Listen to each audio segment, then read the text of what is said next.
Hello and welcome to the Anything Goes Hokkaido audio and video podcast. I am Delana. I'm Xinyao. And today we have a special guest with us. It's Matt Bigelow, all the way from Canada and Tokyo. Hi, Matt. Hello, everybody. Thanks for having me on. Yeah, we're really excited to have you on today. Why don't you give us a really quick introduction so everybody knows what you're about? Sure. Well, I'm unemployed. Good stuff. I'm a podcaster, a musician, and a teacher in Tokyo. I've been working in the private sector since about 2008, working with interpreters, and then in the telecom industry, setting up an AI school for one of the leading telecom centers in Japan. I lived those two lives for a while. I was doing a lot of teaching AI engineers in the mornings and afternoons, and then playing Jewish Klezmer music in the underground cafes of Tokyo at night. A very strange reality to find myself in, but now I'm preparing to move on in my life a little bit and stabilize, and that's why I more or less turned to podcasting. You can do it anywhere, anytime, and put it out there, and you don't have to, live some sort of parallel life, So there we go. I guess that's it. Wow, that's quite a long list of activities and professions. So what brought you to Japan initially? I had a lot of student loan debt that I needed to pay off. And I'd studied journalism and writing and technical writing in university. And I always wanted to do that but the market was very limited where I was from in not central Canada, but Western Canada. You could do some things, but you couldn't make a living and pay off student loans. At least I didn't manage to. So I found a teaching an English job where I was able to pay off those loans. And then I got a better job and better money. And I was working with an interpreting school dealing with CNN and BBC news materials and video materials. Then the school closed in 2015 after I'd paid off my student loans. So I was kind of just free to do whatever I wanted, and then this telecom company called me. So with the Lehman shock in 2008 and the Tohoku disaster of 2011, these kind of events in my life have just more or less kept me in Japan and not really allowing me, or I guess I couldn't really seize on an opportunity to ever leave this island nation. All right. I think a lot of us can say similar stories from how we got where we are. Oh yeah, the plans are not as they seem. For sure. When did you begin your podcast? I'm on my third or fourth podcast right now. I started podcasting in 2015, about there, maybe a little bit earlier. I was a co-host for a year on the Got Faded Japan podcast. Oh, and yeah, that deals in the drinking and crime and things like that. But after a year, I wanted to focus on indie music because I'm an independent musician. So I left the podcast more or less to do that. And after about a year of drinking and making fun of dead children, it's like, okay, I think I've had enough. One year of my life dedicated to this is all I can stand. So moved on from there. Set up another podcast called the Matty B Files, which was a sort of field recordings with interviews with street musicians and international musicians, indie bands from around the world and in Japan. Set up a unique network of people there. But after about 2016, interest in music really changed because of social media, really focusing on the user being the brand. So the interest in music really leveled off, and that's why I started the Japan WUT podcast with Tom Molesky, which is the latest iteration in podcasting.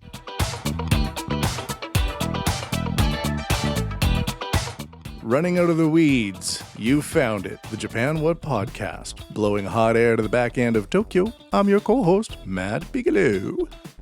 And I'm Tom Molesky. We bring you the inner workings of Japan with an outsider's perspective and zero insight. Zero insight guaranteed, my friends. None whatsoever. We're done with the insight. Not even a smattering. Hey, you know that Yes. In Japan we got all these crazy products? I wanted a show, I wanted a co-host, I wanted to be able to focus on various topics. Tom brings his materials, I bring my materials. We put them together, have a discussion, play some clips, and do call-in interviews like what your guys are doing now. And yeah, it's been really good so far. The response has been great. Yeah, that's the one I'm most familiar with, and your co-host is really very interesting, as are you. How did you guys end up deciding to work together? We met through a mutual friend in town, Takashi Umemiya, who is a half Japanese, half Filipino trucker reggae musician, and he was doing these shows at the Serendipity Cafe in a suburb of Tokyo, I believe, called Chigasaki. And we were just finishing that show one day and coming home on the train. I'd been drinking a lot, and he was just laughing at all my jokes, no matter how off color they were. And so when I put out an invitation to start a podcast, he responded, and I remember having a good vibe with him. And he's a straight man, and I'm kind of the crazy guy, and so it works well that way. But he's also he's not as straight as he thinks he is. I think we're both a bit loose. A few nuts or bolts are not there, and maybe we complement each other in that regard. Yeah, I would agree with that assessment. Yeah, that's actually very similar to how Shinya and I ended up working together. I put a Facebook post up saying I wanted to start a podcast and who would be a good co-host, and he raised his hand digitally, so to speak. What do you think about it, Shinya? How's it going so far? Yeah, it's going quite well, to be honest. With our podcast, as I say, we have sort of like the different backgrounds of course, you've been living here for quite a long time. I'm half Japanese, but I lived in a different country for most of my life. I'm younger, you're a little bit older, so you've got the two, like the two, thoughts and ideas of, I don't know, our generations and things like that, and how Japan comes into it and things like that. So it's been doing very, very well, and I guess just keep at it. Yeah, that's my motto as well. Perfectionism is the enemy of progress, so better do it than not do it. Which is you might have noticed today I actually have upgraded my situation a little bit. I'm in my home studio using professional equipment, but the lighting was not conducive to having the monitor and everything set up where it normally is. So I realized this about 5 minutes before we were supposed to start, that I just couldn't set it up how I had envisioned. And I moved the monitor onto the piano bench, and I'm sitting on a very short chair here. So it's kind of a bit topsy-turvy. You do not want to see the state of my studio right now. It's really messy. I'm going to be spending time cleaning it up after the havoc I wreaked on it setting this up. But hopefully the sound quality is far better than previous episodes. Oh, you got plenty of time, right? Well, actually, I got a message this morning that my morning job will be starting up next week. So that's very exciting. But yes, this week I am not completely unemployed like Matt, and I shouldn't say completely, but that was your words. Unemployed. Yes. Oh, yes. I'm very much unemployed at the moment. Very much. Okay, I'm close. I'm still making to money it. though. So. Oh, okay. How are you still making money when you're unemployed? Because I work at a job agency. Okay. And the contract that I had been under just coincidentally ended on March 31st. Mm-hmm. And so from April 1st, no joke, there was no jobs available. So I'm making a base pay based on the contract that I have with the job agency I'm with. But it's not very much. Okay. But it's like it's you're drawing more than nothing. Yeah. Right. Yeah, more than nothing. That was so my I just motto. do nothing and wait for some money to come in. Well, how are you enjoying that new temporary lifestyle? It's been interesting. I've had a lot of personal things happen in my life too that's requiring me to slow down a little bit. So I'm trying to readjust my life and thinking about what to do next, what to do next. I think everyone's thinking like this, aren't they? So imagine so. Yeah. I hear the new normal tossed around a lot. I don't want a new normal. That's me either. This kind of these weird terms being used by everybody all of a sudden all over the world. It's like, oh, what's on the news? Oh, it's a new normal, the current situation. And you listen to a podcast and someone goes like, yes, the new normal. And then the Prime Minister of Japan speaking, he's like, time for a new normal. Why is all of this happening? It's why whenever I look and put my ears onto something, somebody's whispering, it's a new normal. It's a new normal. Hey, did you know it's a new normal? Okay, I guess so. Is that what we're supposed to think now? It does seem a bit like some kind of weird mind control sci-fi situation at times, and there might be some new normals we have to adjust to. I think we're going to get back to the old normal or something very close to it, or perhaps slightly upgraded version, like the 2.0, where people can telework if they choose to do so and avoid a lot of the conflicts of working yourself to death, literally. There's a word for that in Japanese. Oh, what is that word? Karoshi. Karoshi, yes. And I mean, a lot of us who are now switching to online teaching, myself, I'm just teaching one university class, but online from the go with about a week, 2 weeks notice before we had to switch to that. And the amount of work I'm putting in to do it that way versus if I was just going in to teach is 3 or 4 times what I normally would spend. It's kind of tough. I was doing a lot of telework teaching as well towards the end of my contract because I had to go remote, and we weren't allowed to have more than a certain amount of people in the same room at this corporation. And I went full digital. I didn't use any paper.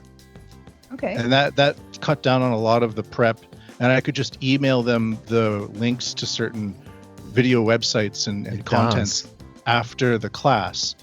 And they almost preferred it that way. So I kind of developed a system, but it's not really quite the same as meeting people face to face, It's much better to kind of sometimes go somewhere to do something rather than just go to your computer to do something. Like, I'm going to go shopping on my computer. I'm going to go learn English on my computer.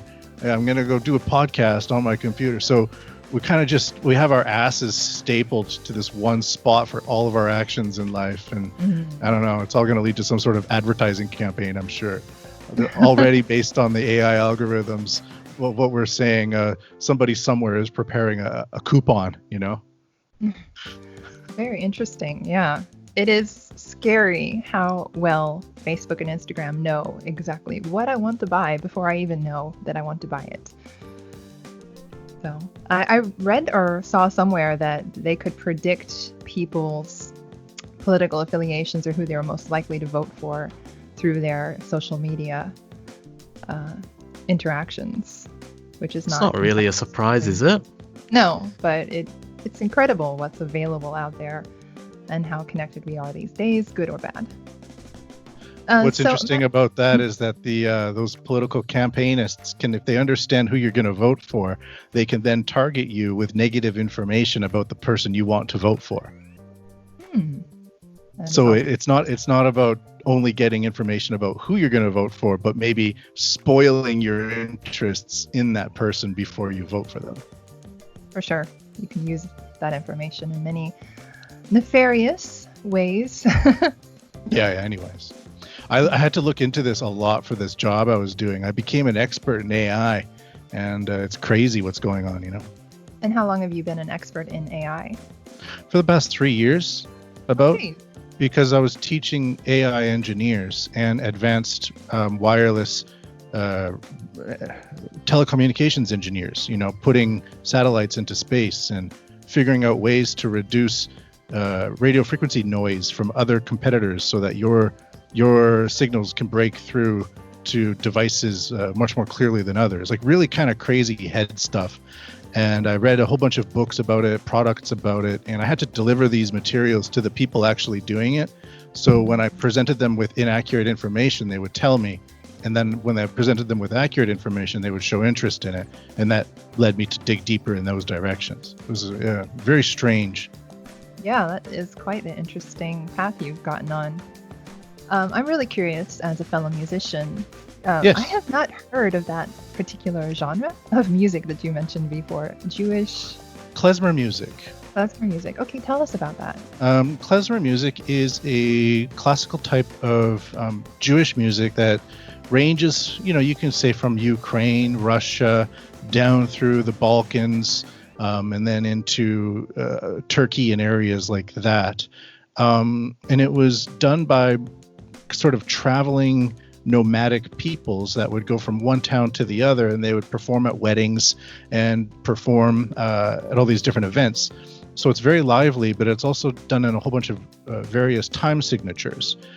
So it's at the same time, it's very sad, it's very happy, and it's incredibly difficult to do because you're always playing in like these 7/8, 11/16 time signatures, and but at the same time, when usually with these days when you hear about complex time signatures, it tends to be people showing off what they can do. But because this is kind of dance music, it has to people have to be able to get into a groove without them knowing it. So it's Klezmer, Klemezzer, Klezmer. He's like, I can't think about how to spell it. Klezmer, something like that. Yes, that's right. Thank you, Mr. Spellcheck. Wait, this is awesome. Do you actually say Z in Australia and Canada? No, we don't say Z. Come on. Oh, come on, Z. Z. Yes. You guys are weird. And how did you get into klezmer music? I'd been performing as a singer-songwriter for my songs that I wrote myself on guitar. I play guitar and drums. And some of the musicians that I was working with moved back to their home countries, and I was left without a project. This is about 10 years ago or more. And I knew some of my friends had started this other instrumental project. I just wanted something to play, so I offered to join them. And at the time, I didn't take the music very seriously. To me, it was just kind of goofy, nerdy kind of music. It wasn't cool. But I decided to join up, and then I looked into it and researched it and got really into this genre of music called klezmer. And we managed to play a TEDx event. That was probably the peak. We did TEDx at Haneda Airport. That was a few years ago. And we played a whole bunch of cafes around town. We designed almost like a donation style business model around it. So we could walk in with acoustic instruments and walk out with a hat full of money. We didn't need a whole bunch of amps and everything like that. We could just come with their hands and leave with some cash at the end of the night. And it was really fun. But again, some musicians get older, they start having families, you don't have enough time to learn another song in 27/3, whatever it is, time signature, and it kind of it fell apart naturally. No bad omens there. But the band was called the Dead Sea Dropouts. The Dead Sea Dropouts. Right. It sounds really fascinating. In Japan, they don't really have a tipping system like we do in the US. So how did that work for you with the tip style? Hat out. We had the music was so interesting and so obscure, but it was so happy at the same time without being cheesy. Like a little bit cheesy, I guess. People would hear violin solos and trumpet solos and clarinet solos in a bright, lively manner, and people would just fork out at the end of the night. We never really had to worry about people not donating. The music would kind of create such a mood that when we put out the hat, people were willing to reciprocate.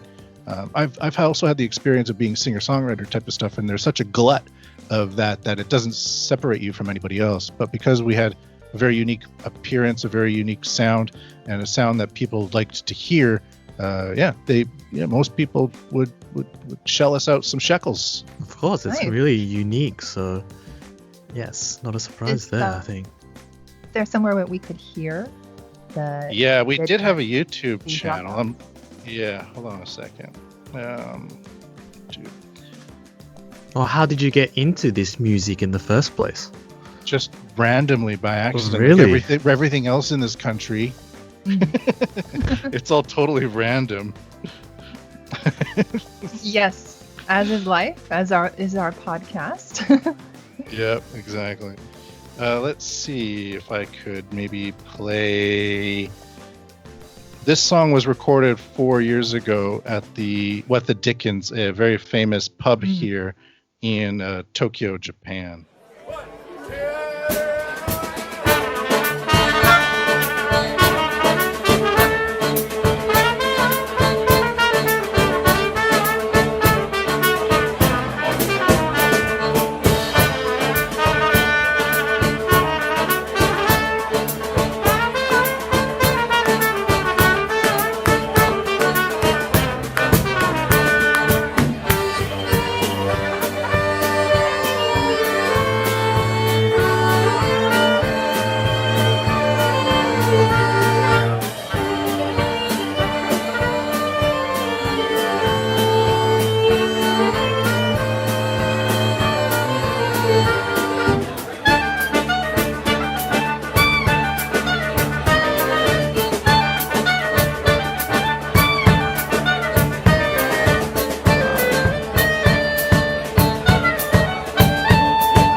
idea, that type of music. It's like Yeah, carnival music. It's pretty good. Yeah. Yeah. that's really fascinating. I think It was we'll interesting probably. because when we did that show at the TED Talk, we opened up for the Japanese CEO of Uber. So this kind of crazy gypsy band comes out, and then the next person is like this very conservative, like tech guy trying to promote Uber in Japan. Oh wow, that sounds like an incredible event, and I'm so jealous. I really would love to do a TED Talk someday. I would like to play It's- Jewish music someday. Shinya, That's do probably- you play any that's- instruments? No way. No, I never got into instruments actually. Did you guys have to play instruments when you were in school? Not have to, but besides the You recorder. chose to. Yeah, Oh, yeah. I took a half term of guitar class in the 6th grade, and then started playing violin from 7th, and I still play. So.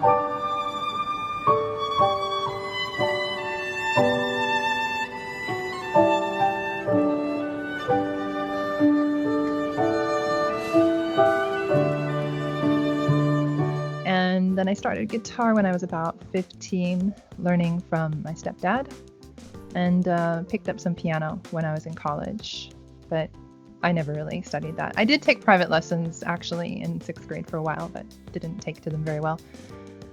And that's that. When did you start playing that? Very similar to you. I played alto saxophone in high school, junior high school. Then after that, I picked up the drums. And then when I was in writing school, I picked up guitar because I was really inspired by people like Tom Waits and Elliott Smith to kind of do songwriting, lyric-based songwriting. And then I played cajon for a while, and now I'm more into the production side of things. Yeah. Oh, very cool. Interesting. Yes. I picked up Nothing. a tenor sax a couple summers back, but it's No, very I hard was- to practice that here. Yeah, I was definitely It not is. a music or arts sort of person. I did 2 maths and sciences at school, so definitely more on the other side of the school. Yeah. Yeah, so I enjoy music. I love listening to music, but playing music, you have to dedicate a lot of time, I think. So yes, I prefer just listening. My theory now is that if you want to be a musician, you almost have to be on the scale. You have to be almost like an OCD, because you just sit in this room all day doing this. Right. Like, well, now that I'm almost 40, I think only crazy people do that. Who just sits in a room tapping out little patterns on a guitar neck. Yeah. Imagine if you didn't know what a guitar was and you came into a room and this guy's like, all day on his guitar. You'd think he's a crazy person.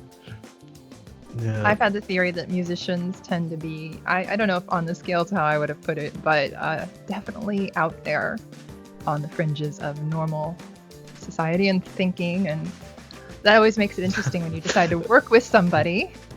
And yes, I wonder sometimes if I am as normal as I think. And not that I think I'm particularly normal anyway, but I guess what's normal, right? What is the new normal? Is the Oh. new normal? Is the old normal? You're not sure, so yes. nobody's really normal. The new normal is Pretend just to be. making everybody tap on their phones. So, Matt, now that you are the most experienced podcaster among us, anything you'd like to maybe reverse it to us? Ask us some things? I know you've watched an episode or 2 of our show since you told me. Yeah. Well, it's good that you guys are getting good mics. It makes a real difference, I think. So that's good. Also, because you're in Sapporo and Hokkaido, you kind of have a nice advantage over us in Tokyo because of the pool of people, and there's a lot less competition. I'm basically competing against NHK in Tokyo here for this type of thing. But in where you guys are at, you can get the baseball players, and just the access to the talent must be a lot easier and more direct, So that's cool. Yeah, I think we have an advantage in not being as crowded, as you said. And with my work, I've come across so many amazing people related to our islands and beyond. like Carlos Mirabal, you were referencing from our third episode. And maybe someday I'll get the former coach Trey Hillman on if he's willing to Skype in with us. We're pretty good friends. And who knows? There's just a lot of wonderful resource and talent up here in Hokkaido, which is why I wanted to start this podcast in the first place. There's a lot more to living here than just the beautiful nature and delicious food. Although there is that. I was there Yeah. about 12 years ago, 13 years ago. I spent a few weeks in Hokkaido. It was awesome. You could even go to like the zoo. I'm not a zoo guy, but I was at the zoo and I got some potatoes at the zoo, and they were like some of the most delicious potatoes I've ever had in my life. I was like, whoa, even the Hokkaido zoo potatoes are amazing over here. Also, Hokkaido people tend to be they're a lot more open, and they're a lot more interactive with each other than Tokyo. You know, we're kind of cold a little bit here in Tokyo. So even sometimes people are very talented. When you sit down face to face with them, they can be a little bit standoffish. So sometimes in podcast land, that doesn't lead to the best type of interview either. So Yeah. I think that's just a Tokyo thing. I think I have some family that live in Fukuoka, and they're quite similar to Hokkaido people, a little bit open, out there, yes, more chill or relaxed or less strict in a way. So I think that is just a Tokyo thing. And for places like smaller cities like Sapporo, Fukuoka, maybe even some areas in Kansai, I think they are quite open. So yeah. I think it's just a big city thing. And even though Sapporo is like 6th largest city in Japan, and almost 2 million population, it feels like a small town wherever you go pretty much, which is especially the foreigners. I know like most of the foreigners that live in Sapporo, especially like that goes to the university. Oh my god, every time go out drinking or something, I see a few of them somewhere. Yes, so it's, yeah, as you said, 2 million people in population, but I see the same people every week, every second week. So yeah, I get recognized and seen by people. It's just kind of unbelievable how quickly people see me. And my car is also very unique here. And I'll have people say, oh yeah, I saw you driving downtown and parked over there the other day. It's like, oh, nice. Thanks for spying. I mean, your face is on a billboard in the airport, so That's true too. as well. So yeah. I think I saw her before. Did you? No, just saying, like, as for some other people, it's like, I've seen her face somewhere. Where have I seen her face? There are a lot of times I'll walk through the streets, and especially guys, but people will kind of give me that look like, I know her from somewhere. I'm like, yeah, you probably do. But I'm hoping with things opening up again that my work with the airport will pick up once again. Fingers crossed. And, we're free people once again. The lockdown has ended. Yes, as of yesterday, yeah. Yeah, 7 p.m. was official free time. Wow.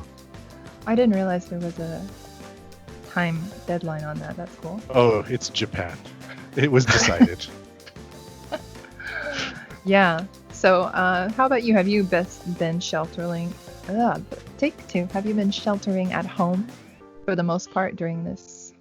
Yeah, COVID? more or less. I go for a walk every day. I was looking at the numbers, and I never really, after the end of the middle of April, I kind of thought, if everybody's just quibbling about masks, it's not really that big of a deal. You know, I didn't see any. I live in central Tokyo, and I live next to some big hospitals. There's no press there. There's no streams of ambulances coming in and out. You know, there's no people unloading bodies from the back of a car or something like that. So for me, I started just going out for walks, cautious walks, masked walks down some of the side streets and major road areas where not a lot of people congregate or gather. So that's kind of how I've been coping. Stop off, get a beer, walk back, and listen to some podcasts. But I haven't really been going out and meeting people. So, yeah. Okay. Do you think you're going to start anytime soon? I don't know. I probably will. Next weekend? Next weekend. I want to go out and eat at restaurants, get some nice food, and have that type of normality return for sure. Certainly. Yeah. But I haven't really been going into big groups a lot lately in the past 5 years anyways. So, yeah. Okay. That sounds intriguing. Is there a specific reason for that? Kind of. I'm not that political. So now when I go out, especially in a central place like Tokyo, and there's a lot of foreigners gathered, it just tends to get very political, pretty one-sidedly. And I'm not really on one side or the other, but I just kind of get I get bored of listening to people talk politics, I guess. Yeah. So yeah, it's kind of made me kind of go, okay, I can live vicariously through podcasts. That doesn't sound like a good time out.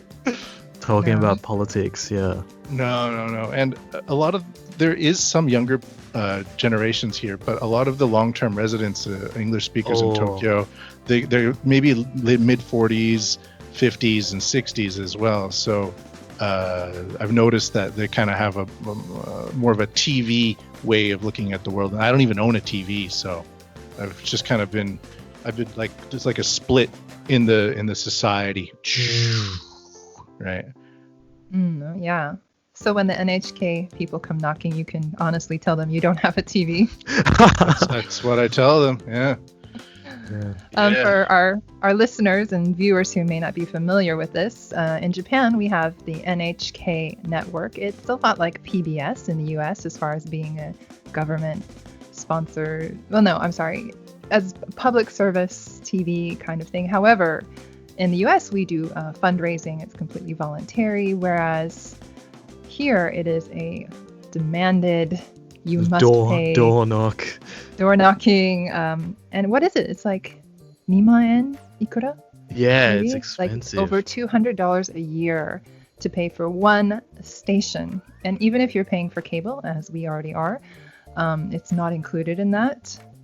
And a lot of people were boycotting it. My family was for a while, but then there was some ruling that said it was just and fair, and everybody still had to continue to pay. Despite never, ever watching that station, we pay about $200 a year for the privilege of having a TV. Yay. Really? Yes. Yeah, there's some sort of thing where if you have a certain type of transponder coming out of the back of your TV, that's the license that you have to pay to use it.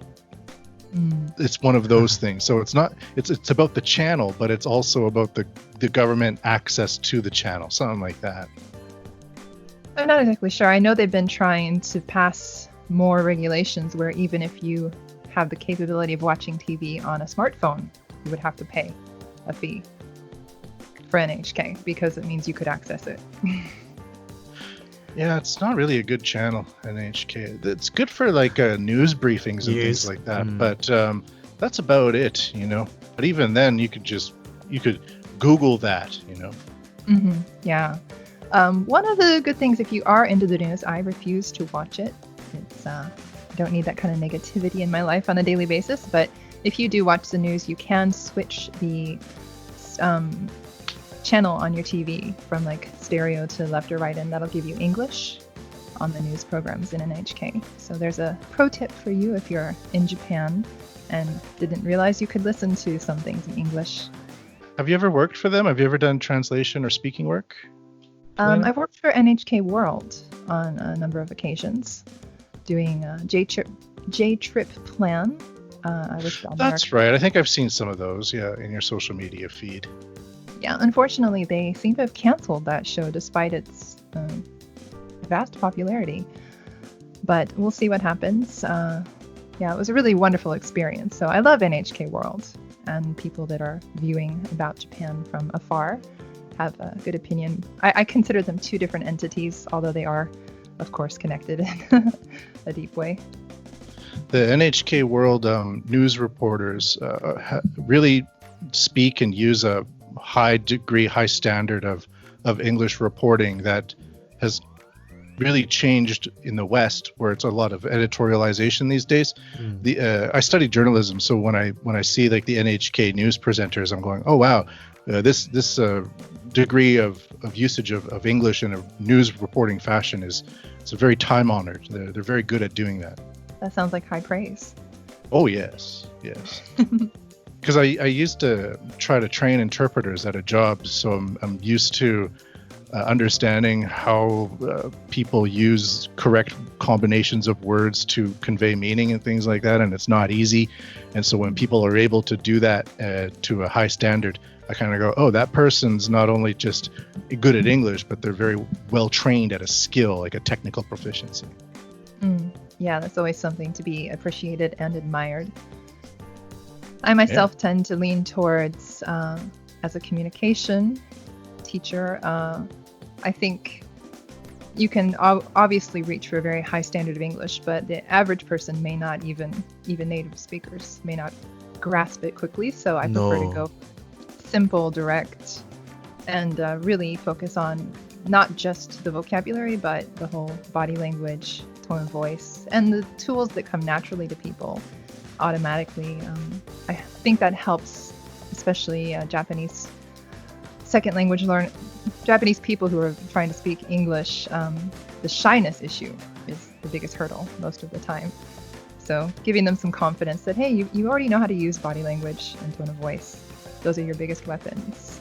And then we'll work on the vocabulary and such from there.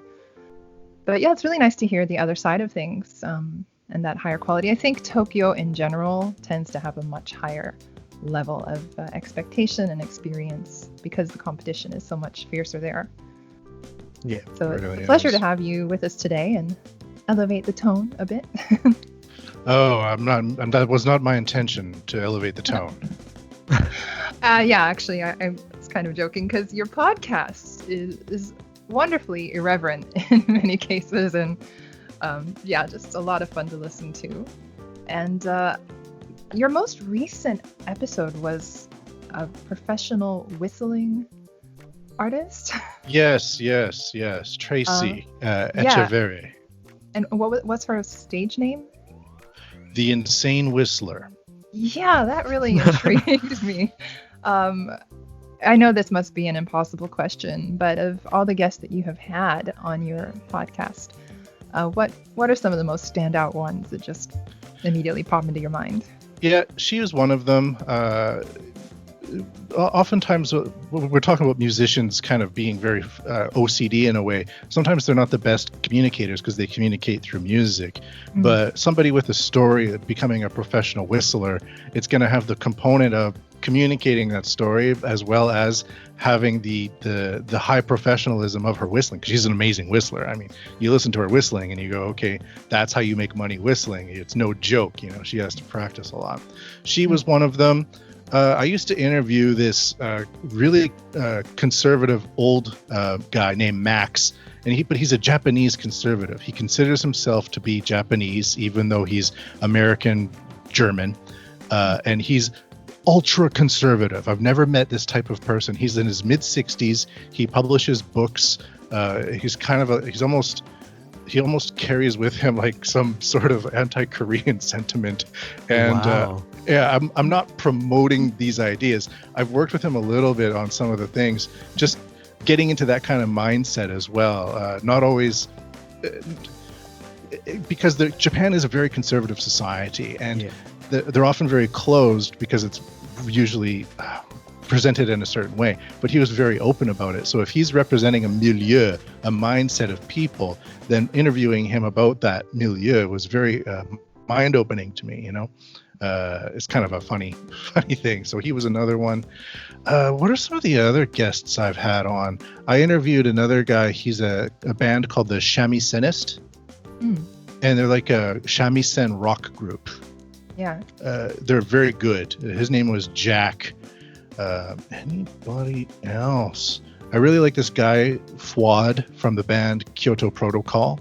He's a great rock and roll singer, songwriter, and an economist from Kuala Lumpur. So all of these kind of random types that you kind of get after a while. It's a really interesting way to accumulate information from group vectors that I would normally never have access to.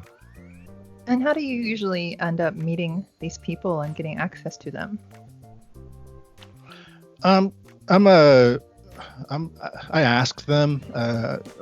Being a musician as well and having records, I've published a few records in my time. Just asking people, being a producer about after a while. So, drinking. How about that? Going out and drinking, yeah. Wasted, and then they say yes. Okay, that would be an interesting tactic. Shinya, that's your job. Yeah, I can do that. That's fine. That's my specialty.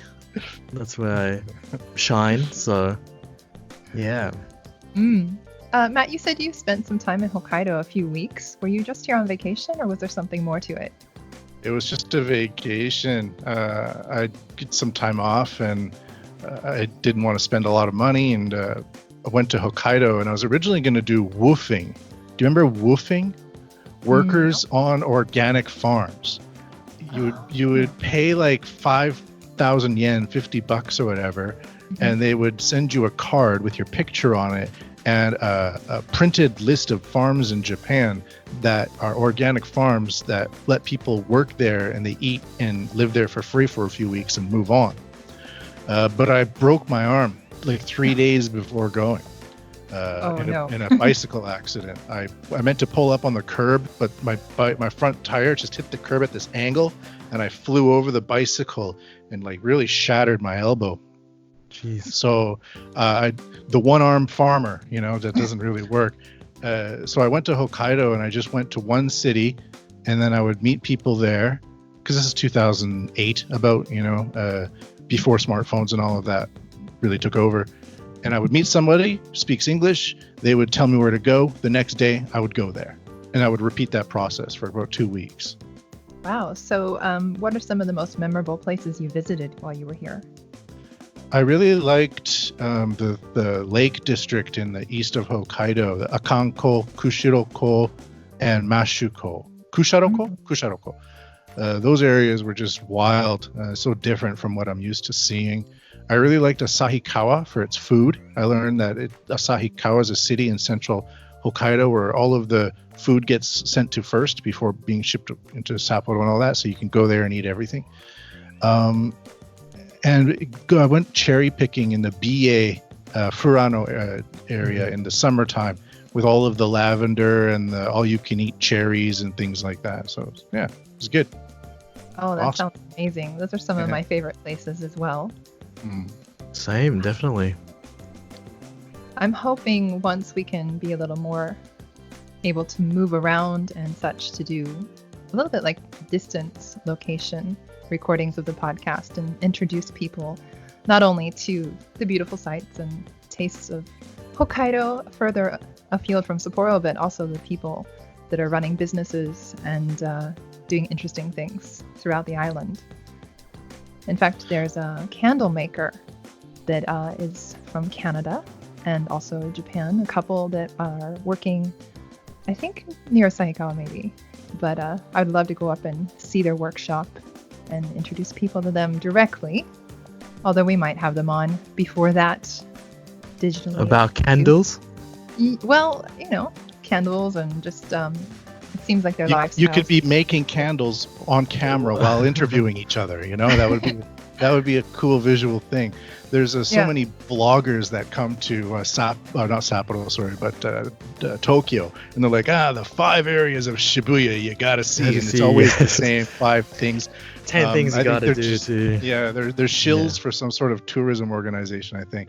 But because you guys are in this awesome area with so much untapped diversity there, a couple of mics, a camera, some interesting on-location sites that'd be a really interesting thing to look at. Speaking of BA, just take the NHK's view that you were doing and steal that. Well, a little more on that. What do you mean? I mean, you were doing that travel show for the NHK World, and then it stopped. you could just continue doing Could that. you without NHK? Well, that's a possibility. Something like that. The show that I do for the airport, Have Fun in Hokkaido, is, of course, very short. It used to be 14 minutes. Now it's down to 7, just to be broadcast on the big vision screens throughout the airport terminals. But yeah, I have met so many amazing people, like a potter in BA who makes these incredible, very expensive artistic works.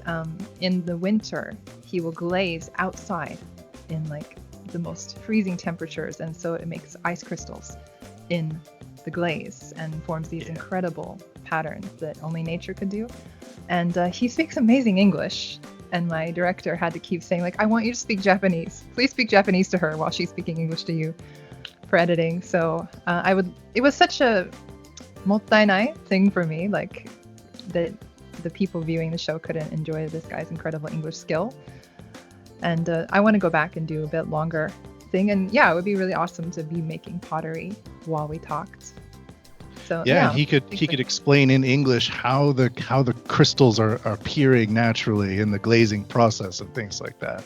Yes. So and he has an amazing Harley Davidson motorcycle. So Oh, that's also something I would like to explore as a biker child myself. lots of That'd be great. ideas.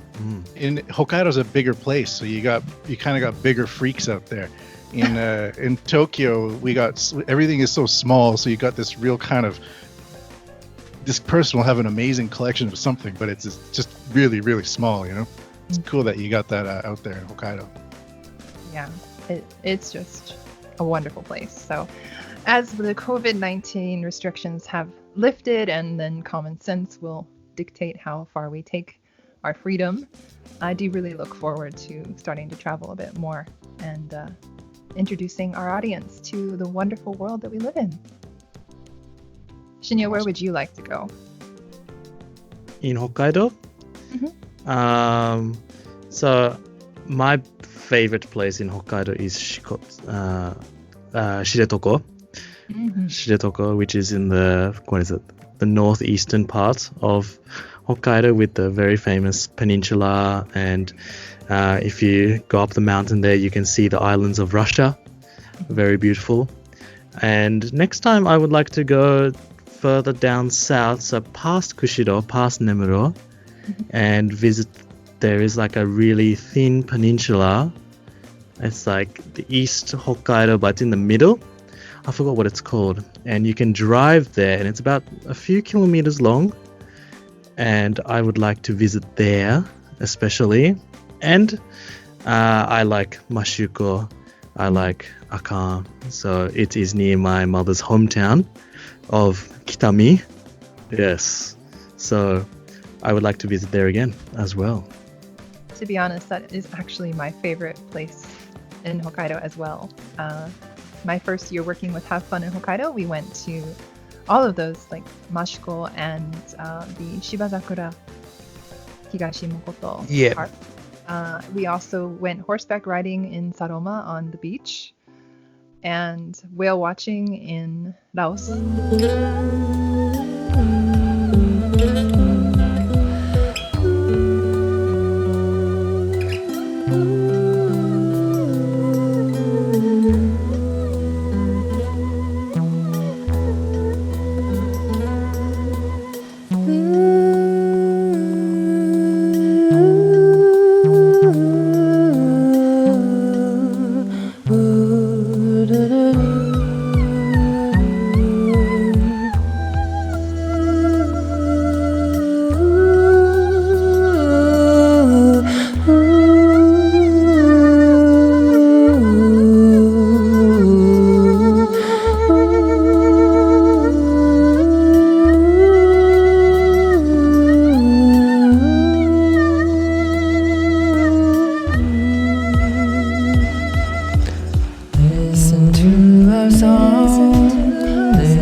Laos, has the yes. most amazing seafood there in Laos. And yeah, the tulip gardens, which this year, because of COVID-19, they plucked all of the tulip heads off of the flowers to keep people from coming to see the gardens, Mm. which is supposed to be healthy for the bulbs and should produce a nicer view next year. But it was still quite sad to read about that. But yeah, Eastern Hokkaido is such an incredibly rich place to visit for nature, and the people are also very interesting. We started our video then with a farm where I got to feed and milk cows, and the people there were really friendly, and yeah, just love everything about it. Were you talking about the Notsuke Peninsula? Yes. Thank you, Yes, Matt. yes, yes. Thank you. Yes. I think that's it. Yeah, it looks pretty awesome. Yeah. And yeah, it's like Eastern Hokkaido is a real crazy place. It's a real frontier, and it's such a mixture of Japanese people that there's no 3,000 year culture in a way. So sometimes living in Kyoto or Tokyo, it's like, here's something from this big event 300 years ago, which was caused by this other huge event 900 years ago. And my family has this history of a samurai to this person here and that person there. You're kind of always walking around on thousands of years of history. In Hokkaido, you don't have any of that. It's just like, here's the cows. Yeah, That's it. Yeah, Yes. I definitely That's- felt that. visiting Yeah, I Hokkaido. think for people who come to Hokkaido, especially travelers, people who want to come sightseeing, but they should have an international driver's license, because definitely going on a drive and going through Hokkaido is one of the best ways. One of my friends actually went cycling around lots of areas in Hokkaido. I mean, you can do that as well, but I do think driving is an easier way Yeah. of doing that. So I recommend getting a rent-a-car, driving around Hokkaido for about a week, visiting these places. So Yeah, that would be ideal. And another idea that I actually am very interested in is renting a camping car and doing that kind of trip. And there are some services here in Hokkaido that our friend Amanda, she and her partner took a nice vacation using a rented camping car. And it looked incredible. I think that would be a very economic way to do it and avoid, all the hotel costs, and also just having to move things in and out every day as you move around. Just keep it all in one place, save you some time. and you don't have to worry about bugs or insects, maybe bears, but other than that, yes, it's not like a dangerous way to live compared to if you go camping, for example, in Right. America or Australia. Lots of things that can kill you. Yeah. Yeah, there's a little bit more risk if you're going to go camping in a tent. Although lots of people do it, and I think if you take the right precautions, it's still a pretty safe way to go about enjoying. I went the time. camping in Hokkaido. Yeah. In one of those lakes, Kushado Lake. Hmm. I went camping there, and they have like outdoor onsen. So you just open up your tent. It's like $5 a night to camp there. Mhm. You walk into this natural onsen, and you go back and you pick up some beers from the little shop there, and you go drink a bunch of beer in your tent. Oh wow, that does sound Easy. like a nice. Yeah, Very cool. it's awesome. You buy a bunch of tinned fish and bread, and you heat up the tinned fish on the fire, and then dip the bread into the tinned fish. It's a great way to live. Might have to try that sometime. Yeah, I haven't been camping in ages, and I not the best camper. I don't have any gear at all, so I need someone to go with who knows about these things. But Is there a service? Do you know? Is there a service where you can rent this stuff? that is a really great question. I don't know about a specific service for renting these things, but I imagine So it the to camping be- van or the camping car, of course, you can rent this, but like actual renting a, I don't know, 3 or 4 man tent and some supplies. Was it outdoor supplies or something? Do you know anything if they have something like that? I imagine a lot of the tour companies who arrange things for people Provide like it. Hokkaido nature tour guides. There's a couple others.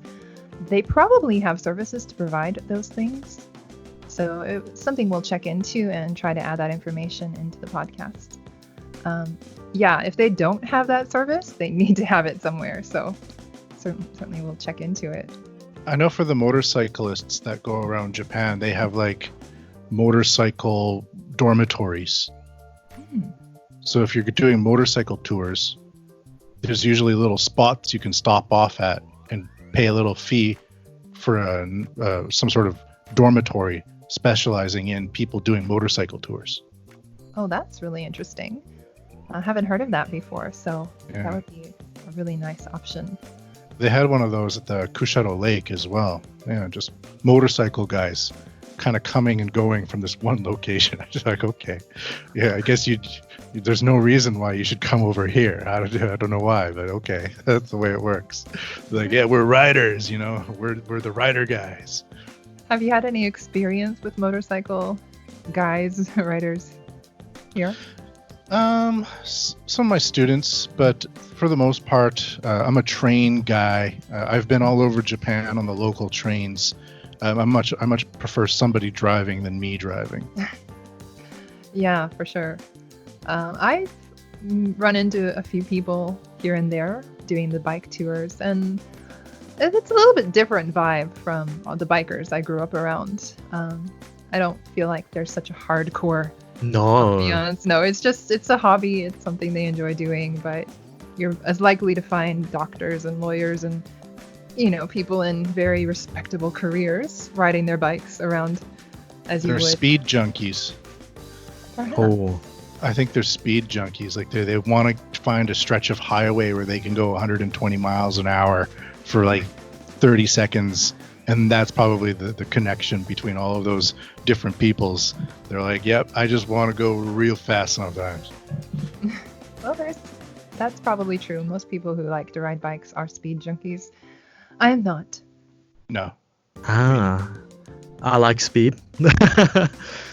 I like speed. But I think the toges are also very nice to drive up and down as well, especially riding as well, I think. So not just the speed, just going up the mountains and going through the S's and the toges and stuff like that, I think is enjoyable for a lot of people as well.